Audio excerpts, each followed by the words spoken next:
How do you have a healthy relationship with food so that you care about being healthy, but you're not a psycho?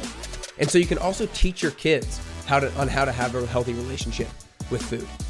Welcome to the Best You podcast. My name is Nick Carrier, and I'm an entrepreneur and fitness trainer who has coached over 500 people through my program, the 10-Week Transformation. As an athlete in high school, fitness was always a part of my life, but when I no longer played sports, I had to learn how to seamlessly integrate health and fitness into my everyday life. The Best You podcast will make it so exercising and eating healthy isn't something that you try to do, it just becomes a part of who you are.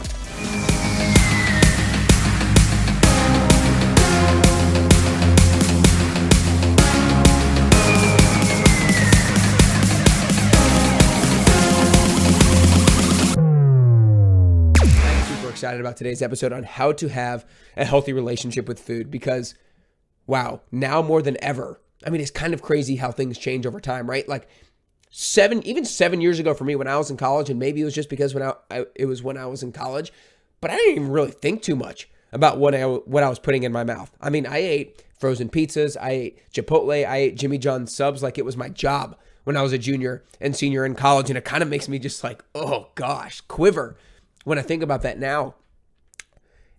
And now I'm just so much more conscious. Over the last 6-7 years, I've been so much more conscious about the food that I'm putting in my body.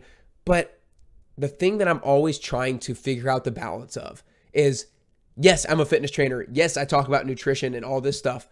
And I want to be super conscious about what I put in my body because of how much I've learned now about how important it is. But I also don't want to be a psycho. I don't want other people to think that I'm not willing to have pizza. I don't want others to think that I'm never willing to have any cake or ice cream or any of that kind of stuff. Like I want to enjoy those things when I feel like it's time to enjoy them. And so I know a lot of you guys are the same way. You want to be healthy, but you don't want to be maniacal about it. And you also want to teach your kids, like in the world that we live in right now, teaching your kids how to have a healthy relationship with food is so critical because of how many eating disorders there are, because how much body dysmorphia there is. There's so many things out there that makes having a healthy relationship with food so key. And I know a lot of you guys reading are cognizant of that, especially if you have kids and you have daughters. So how can we pass down a healthy relationship to kids? Well, we first have to have it with ourselves. And I really think that food has gotten to be so emotional and so mental. It's not always just practical anymore because yes, to eat healthy, it usually does take a little bit more time and effort. But honestly, nowadays, it doesn't take as much time and effort with how many healthy pre-cooked things there are, with how many healthy meal prep services there are now. It's not as practical as it is mental, emotional as it used to be. And so there's kind of 3 different mindset shifts that I want to talk about today that will help to improve your relationship with food and hopefully will help you improve the way that you talk about with food and nutrition with your kids as well. I know that this is something that is a constant journey for me to how to make sure that I don't go over the edge of maniacal and psycho about my nutrition, but still making it a really high priority for me so that I can fuel my body in the way that it needs to be fueled. So let's dive in. 3 different mindset shifts that I think if you make, you'll see a big improvement with your relationship with food. Number 1, it's the difference between a restrictive mindset and an abundant mindset. And the thing is, this mindset is all about focus. A restrictive mindset focuses on what you can't eat, while an abundant mindset focuses on what you can. I know over the last couple of decades, words like cheat day or cheat meal has become such a well-known concept, but it's also one of the things that I believe has propelled a restrictive mindset towards food. Because think about it, when you use the word cheat, you're describing something that you're not supposed to be doing. And you're describing something that is stepping outside of a fixed boundary. And if somebody feels trapped inside of that fixed boundary or feels trapped inside of a tiny dark cave, then the likelihood that if you have the ability to step outside of that cave, outside of that boundary, then you're going to do it. You're not just going to stay within that restricted boundary and feel like you have handcuffs on and feel like you've got chains on the entire time if you feel restricted. And so what does a restrictive mindset sound like when you're talking or when you hear other people talking? A restrictive mindset sounds like, I'm saving my cheat meal till Friday. I can't eat that food. I'm not allowed to eat that food. I wish I could eat this or that. You see, a restrictive mindset approach is actually an approach that might work for short-term results, but it's not going to work for long-term health. Feeling restricted is just like not something, if given the chance, that you'll continue to live out on a daily, weekly, and a monthly basis. So we want to adopt an abundant mindset towards food by focusing on what you can eat. So it's not obsessing about the fact that you can't have that pizza. It's looking forward to the new healthy recipe that you're going to try. It's not looking at a restaurant menu and salivating over the greasy fried food that it has on the menu. It's picking out the healthier, more colorful option that's going to taste so fresh and flavorful. I really think to have a better relationship with food, you need to communicate about it differently with yourself and with others. Don't use the words like cheat meal or I can't eat this or I'm not allowed to eat this. Instead, focus on all the healthier choices that are going to fuel your body properly. Mindset shift number 2, eat healthy to be healthy, not to be skinny or not to look a certain way. You see, there is a motive behind every single action that you take. And nowadays, people simply associate eating healthy with looking a certain way. Most people think, I see this person on Instagram, I see this person on YouTube, and this is what they eat, and they look like that. I want to eat like this so I can look like that as well. And so if you're simply eating to look a certain way, I promise you, it's not going to lead to a healthy relationship with food, and it's not going to lead to consistent, healthy decisions with food. So I'm not saying it's wrong to think about food with the relationship to how it's going to make you look. Like if you have the internal dialogue of, I'm going to eat this salad so I can be skinny. I'm not going to eat this pizza because it'll make me fat. I'm going to eat this chicken breast so I can look strong. Like that's not necessarily wrong, but I'm saying that the long-lasting approach is all about thinking about the type of person that you're wishing to become. Like, yes, do I sometimes make decisions based off of like, if I eat that, I know I'm going to feel bloated. I know I'm not going to look as good as I want to. And if I eat this, I'm going to look a whole lot better. Yes, of course, that's running through my mind. But I try to always come back to center of, okay, my true motive is to be somebody who is confident.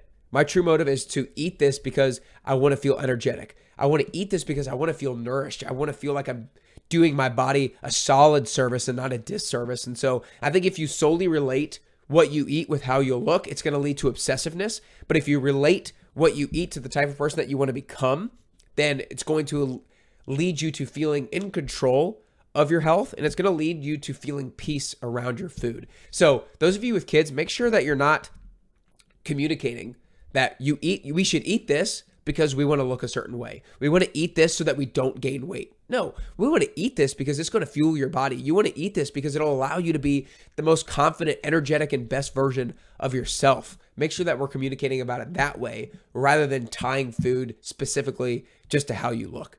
Now, before I get into the third mindset shift that's super critical, I want to invite you to try out one of our free offerings. If you want to do the 1 week free trial of the virtual 10-week transformation, then go to nickcarrier.com/free trial. If you're in Nashville and you want to come to a free class, go to nickcarrier.com/free class. I would love to work with you sometime soon.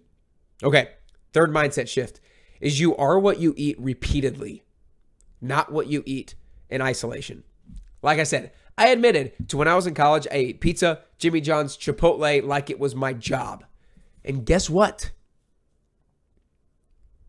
I'm still here to tell the story. I'm not dead because I ate unhealthy foods over and over again. Now, let's be clear. There are some healthier options you can get at Jimmy John's. Let's be clear. Chipotle is actually not super unhealthy if you order the right things. Wanted to throw that out there. But so many people think about certain foods like they're the devil, and so many influencers talk about foods like they're the devil, like they're going to kill you, they're going to make you fat, they're going to give you cancer, etc. And so it allows us, or it doesn't allow us, it causes us to get sometimes so worked up and obsessive about our food choices. We think like, are we eating the right bread? Am I having the right kind of milk? Am I having the right kind of meat? Is this meal going to give me cancer? Is it going to give me type 2 diabetes? I mean, I literally just had a conversation with a client not too long ago, and she was worried about the kind of milk she was buying. Long ago, she was having dairy milk, but a while back, she made the transition to almond milk. But now she's hearing that almond milk might not be the best, and she was worried like, oh my gosh, am I not doing what's best? Like, what do I need to switch? And I said, look, if you're that worried about almond milk versus regular milk, you're probably doing pretty damn good. Like, Will drinking too much almond milk kill you? Doubt it. Will drinking too much cow's milk kill you? Now, if you're lactose intolerant, that's probably not the best option, but I doubt it.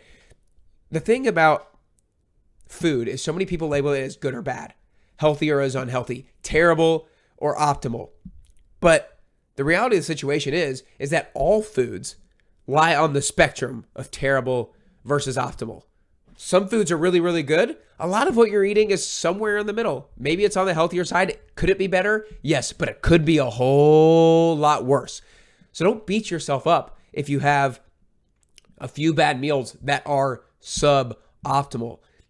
And also remember that oftentimes when you eat foods, it's not just like a single dose of that food that's going to make you unhealthy. It's not eating something unhealthy once that's going to put on a lot of weight for you. It's repeated offenses. Offenses probably is not the right way to talk about it. It's repeated instances of you eating really unhealthy food that has the ability to potentially give you cancer, make you fat, give you type 2 diabetes, and everything like that. So pay less attention to the unhealthy weekend or the unhealthy dinner that you have, and pay more attention to the things that you're doing on a more regular basis. Remember, you are not what you eat in isolation. You are what you eat repeatedly. Food's a polarizing topic. So many people have different opinions about it, around what's really good, what's really bad, what you should be doing, what you shouldn't be doing. And my relationship with food isn't perfect, but it's gotten a whole lot better.